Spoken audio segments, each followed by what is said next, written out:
नमस्कार, आपण पाहताय Z20.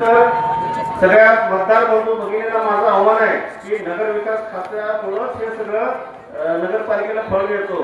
तर माझी सगळ्यांना विनंती आहे की आमच्या धनुष्यबाणावर तुम्ही भरपूर मतदान करून सर्व म्हणजे नगराध्यक्ष सलीमबाई गवंडी आणि त्याच्याबरोबर जे काही आमचे 15 उमेदवार आहेत त्यांना भरघोस मतांना निवडून द्यायचं आहे. आता तसं बघायला गेलं तर आळी साहेबांनी काल भाषण केलं की माझी शेवटची निवडणूक आहे.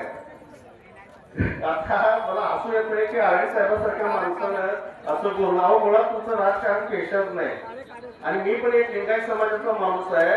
लिंगायतांना तुम्ही किती फसवताय हे सगळ्या लिंगायतांना माहिती आहे. आणि माझ्या संपूर्ण जत तालुक्यातल्या नव्हे तर जत शहरातल्या आणि बाकीच्या पण तालुक्याला सांगतो हे व्हाईट कॉलरवाले काही जास्त दिवस राजकारणात टिकत नसते.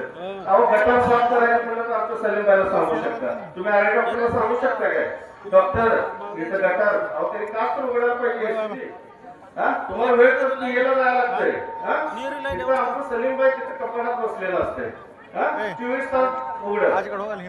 अजून म्हणजे बरंचसं ते इमोशनल आव्हान करतात की लिंगायत समाजाबद्दल. लिंगायत समाजाचं आळी डॉक्टरांनी अजिबात एकही कुठलं काम केलेलं नाही. आता तुम्ही दवाखान्याबद्दल बरेचसे लोक आता या गोष्टी असं स्टेजवर बोलणं बरोबर नाही. प्रत्येकाला माहिती आहे की काय विषय चालू आहे. तर शून्य मतदार तुम्ही सगळे जागे व्हा. आणि माझं लिंगायत समाजाला माझं मनापासून आव्हान आहे की तुम्ही सलीम गवंडी साहेबांना तुम्ही निवडून द्या आणि त्यांच्याबरोबर जे 15 आमचे उमेदवार आहेत त्यांना तुम्ही निवडून द्या. जत शहर आम्ही तुम्हाला ठाण्यासारखं करून दाखवतो की मी तुम्हाला ग्वाही देतो. आता आपल्याला इथं आता ठाण्याचे आमचे संपर्क योगीजी जानकर साहेब पण येत आहेत.